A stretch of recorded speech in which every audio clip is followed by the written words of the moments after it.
Olá, meu povo, minha pova. Tô aqui hoje pra falar com vocês sobre o episódio 3 da segunda temporada de A Casa do Dragão, House of the Dragon.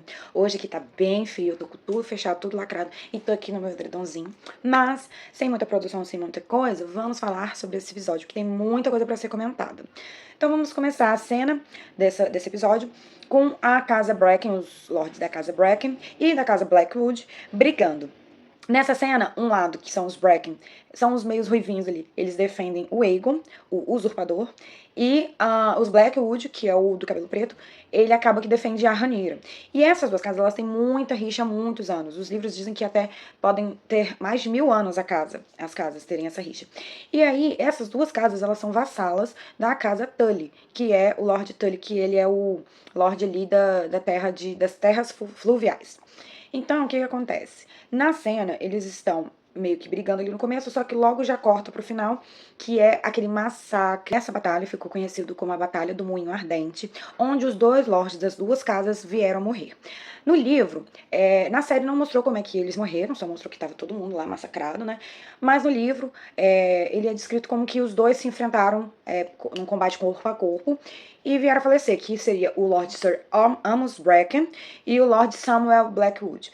Então, no livro tem uma outra teoria que rola também, que é a de que a irmã, que chamava Alysanne, de 16 anos do Lord Blackwood, ou seja, Alysanne Blackwood, ela acertou uma flecha de represeiro no Sir Amos Bracken e pegou assim no olho, atravessou a parte do elmo assim e pegou no olho atravessando o crânio dele e que ele morreu assim. E essa Alysanne, acredito que ela vai ter mais relevância mais lá pra frente, né? Mas ela tem 16 anos, como eu falei, e ela fica conhecida depois, futuramente, como Ali Black.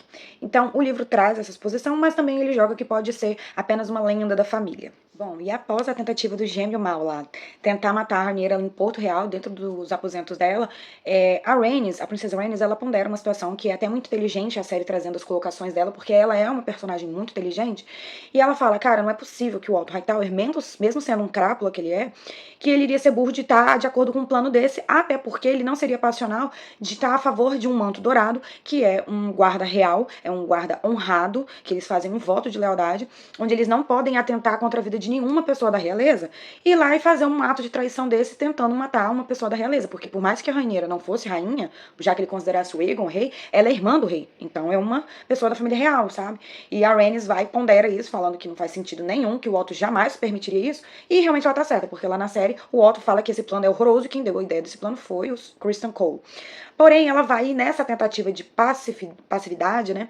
Ela convence a Rhaenyra ir lá tentar falar com a Alicent pra selar a paz. Gente, ao meu ver, isso fica muito ruim. Por mais que eu aceite que as opiniões são muito boas da Rhaenys, as opiniões dela no conselho e tudo mais, que ela é uma pessoa muito inteligente, mas, gente, a guerra já começou, já morreu muita gente, já morreu filho de cada um dos lados. Então, é partir pra guerra, não tem muito como ficar tentando mais evitar a guerra. A guerra, ela já tá aí. Então, eu acho isso um pouco ruim, vamos dizer assim, pra série ficar ainda insistindo em tentar trazer a paz, que eu acho que já não é mais possível. Nesse episódio, uma cena lá do Conselho dos Verdes também, cita pela primeira vez o príncipe Daron, que é o filho da Alicent, o quarto e último filho da Alicent com o rei Viserys, né? Então, ele foi citado pela primeira vez, acredito que nos próximos episódios talvez ele aí apareça nessa segunda temporada. Nesse episódio também, nesse conselho também, é falado sobre o Greyjoy. Os Greyjoys, eles são dos navios lá das Ilhas de Ferro que é mostrado em Game of Thrones. E foi enviado cartas para o Lord Greyjoy, que é o Dalton Greyjoy, ir para lá, para Kingsland, para assumir o posto lá do Conselho dos Mestres dos Navios, que até então era do Lannister. Só que o Lannister, quando o Criston Cole matou o Mestre das Moedas, que é o Lord Bisbury, então ficou um cargo vazio ali da moeda, e aí eles passaram o Lannister para esse cargo ali das moedas. Então meio que ele ficou fazendo um pouco de cada, só que ele também não conseguiria, assim, dedicar as duas funções ao mesmo tempo. Então eles foram lá e chamaram esses Greyjoy. E os Greyjoy é mostrado nesse conselho que eles não deram resposta ainda. Então, eu até comentei sobre um vídeo da primeira temporada, que essa carta foi enviada, os corvos foram enviados, mas então aqui a gente vê que eles ainda não tiveram nenhuma resposta. Outra coisa também que é importante salientar, que com a morte do Lord Bisbury, que era o mestre da moeda, nessa cena também eles falam que tá tendo retaliação por causa da morte desse Lorde. Então, a galera lá tá indo lutar contra os Hightower, que é os Bisbury lá, né, a casa Bisbury tá indo contra a casa dos Hightower. Então, assim, já tem batalhas simultâneas, paralelas, menores acontecendo também de guerra. Então, é bem importante salientar isso. Na altura desse campeonato, já tá no finalzinho do ano 129. Porém, no ano 129, o filho Joffrey, que é o filho da Rhaenyra, com o Laenor Velaryon, que é o terceiro e último filho deles, ele tem 11 anos. E a série trouxe ele como bem pequenininho. Então, dá uma diferença grande. Por quê? Na cena, a Rhaenyra chama a Rhaena, que é a irmã da Baela, né, que elas são gêmeas, filhas do Daemon com a Laena Velaryon, para poder acompanhar os filhos dela até o Vale de Arryn, já que ela prometeu dragões para proteger o Vale de Arryn em troca do apoio deles, né, com cavaleiros. E aí, quando ela tá mandando a Rhaena lá pro Vale do Arryn, ela manda 4 ovos de dragões. Tá? Então, o que que acontece? Diferentemente no livro, o Joffrey ele já tem um dragão, por ele ter 11 anos, o dragão dele já tem tamanho suficiente para ele montar, então ele monta o dragão dele já, que foi chocado no berço, e os irmãos dele, que é o Viserys e o Aegon III, eles têm 9 e 7 anos. Então, na série também, eles são bebezinhos, eles estão meio que, tipo, engatinhando ainda. Então, é uma diferença bem importante. Aí, na série, fala que ela mandou 4 ovos de dragão. Como o Joffrey não teve dragão ainda na cena, então acho que um desses 4 ovos é o dragão do Joffrey, o Tyraxes, né? E a Rhaena, ela teve um ovo de dragão, que ela foi chocado no berço dela, porém, quando o dragão nasceu, viveu poucas horas, poucos dias, não lembro, e morreu. Então, tecnicamente, ela não tem dragão nessa série, até então, nessa altura da série. E a irmã dela, que é gêmea, as duas, elas têm 13 anos de idade. Então, teoricamente, ela não foi mandada pra ser tutora, ela foi mandada pra acompanhar mesmo, porque a diferença de idade é bem pouca, né?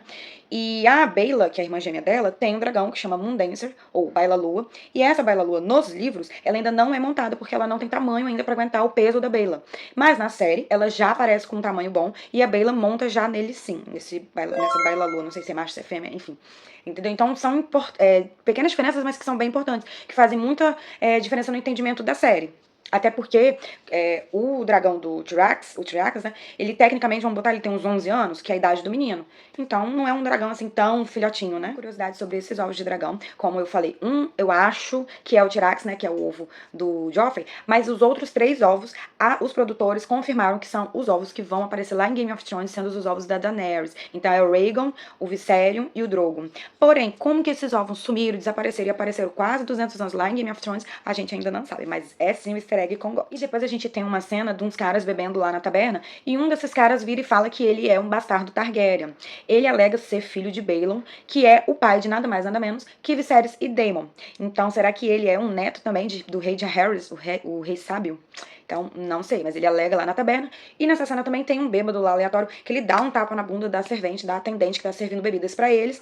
E quando ela se vira, quem ela é? Nada mais, nada menos que a Diana. Essa personagem no livro ela não tem nome, mas é uma das criadas da Alicent, que o rei Aegon lá na temporada passada abusou. Então, se ela tá aparecendo aqui, ela vai ter mais alguma relevância. Acredito que ela vai ter mais importância nessa temporada. Bom, nesse episódio também a gente viu pela primeira vez o Gwen Hightower, que é o irmão mais velho da Alicent Hightower e filho do Lord Mão, né? Otto Hightower. O que acontece? Esse cara, ele não tinha aparecido ainda na série, o personagem em si. Mas nos livros ele já é citado como presente ali na Fortaleza Real desde a morte do Viserys. Então quando o Viserys morreu, ele já estava lá e foi citado, inclusive, na primeira vez nessa cena, assim, logo após a morte do Viserys, tá? Bom, também tem um destaquezinho aqui pequeno, que o Daemon tá lá em Harrenhal, e aí ele começa a ter umas paranoias lá, umas viagens loucas da cabeça. Essas paranoias, gente, não acontecem com o Daemon em Harrenhal. Eu já falei aqui em algum dos vídeos também pra trás. Inclusive, o livro retrata que Harrenhal, por ser um castelo mal assombrado, ele pode causar algumas coisas estranhas em algumas pessoas, mas que a força dessa Alice Rivers, que é a bruxa de Harrenhal, né, que eles chamam ela de bruxa, ela não tinha poder nenhum, os poderes dela não surtiam efeito nenhum sobre o Daemon. Então, essa teoria aí dele ficar viajando nessas paranoias não aconteceu nos livros, porém, na cena, a Alice Rivers, ela mostra um lugar lá, em frente ao represeiro, que eles estão lá, que ele tá viajando e foi parar lá de madrugada, tipo sonâmbulo. Ela fala que é ali que ele morrerá e some, então aquilo ali deixa o Daemon já atordoado. Começa a mexer com o psicológico dele. Eu acredito que isso tenha um porquê que a série colocou isso, desejou inserir isso na série, já que não tem nos livros, que a gente vai compreender só mais lá pra frente nos próximos episódios. E lá na taberna ainda, depois de o cara falar lá que era Targaryen, os amigos dele falam, ó, seu sobrinho tá chegando ali. Aí o Aegon chega, como sempre, com aqueles amigos dele retardado, e vai pro bar beber e fica zoando ainda, fazendo bullying com o irmão dele, que é o Aemond, né? Eu não lembro nem qual é o comentário que ele faz, mas ele sempre fica fazendo essas gracinhas, porque ele é um príncipe, um rei totalmente descompromissado que só quer beber e fazer merda. Bom, logo depois disso tem o Gwen Hightower e o Criston Cole, eles indo pra poder fazer uma tomada lá de uma cidade lá que eles estão indo capturar lords mesmo, capturar casas, capturar soldados pra batalhar na guerra junto com eles na tomada de Harrenhal, que eles estão querendo se dirigir a Harrenhal. Mas eles vão passando pelas cidades e tentando pegar outras pessoas. E aí tem uma cena que eu achei maravilhosa, que é a Baelor com o Moondancer, ou Baila-Lua, né? Que ela tá patrulhando a cidade ali, a mando da Rhaenyra, e ela vê o Criston Cole com uma frota ali pequena de pessoas, né? Uma guarnição, né? Não é nem frota, uma guarnição ali de soldados. Gente, ela, quando ela vista a Kristen Cole mesmo de longe, ela dá assim um rasante assim neles, que eu acho que eles, assim, fizeram xixi nas calças, porque foi muito massa essa cena. Aí ela vai assim, e aí eles começam a correr, vão e entram no meio das árvores, mas eu tinha queimado a árvore, tinha queimado tudo e tinha falado um dracarizinho, porque pelo menos matar unzinhos ali queimados, minha filha, já ia. Gente, se Kristen Cole morre ali, nossa, ia ter muita vantagem política, mas.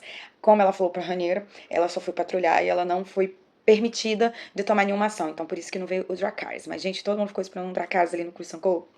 Bom, e aí, depois dessa cena aí dos Dracarys, tem episódio, que é onde se encerra, a Rhaenyra, a pedido lá do conselho, né, aconselhada pelo Rhaenys, logo lá no começo do episódio, foi tentar falar com a Alicent. Porém, eu também não gostei dessa cena. Primeiro, é uma coisa que ela tem que se ausentar do conselho dela. Se está em guerra, precisa dela no conselho dela, tomando decisões, dando ordens, distribuindo tarefas. Então, se ela não tá no conselho, quem que manda? O Daemon não tá lá, o Daemon tá em Harrenhal. Então fica uma coisa meio complexa. E os lords, eles precisam de ter uma cabeça para seguir.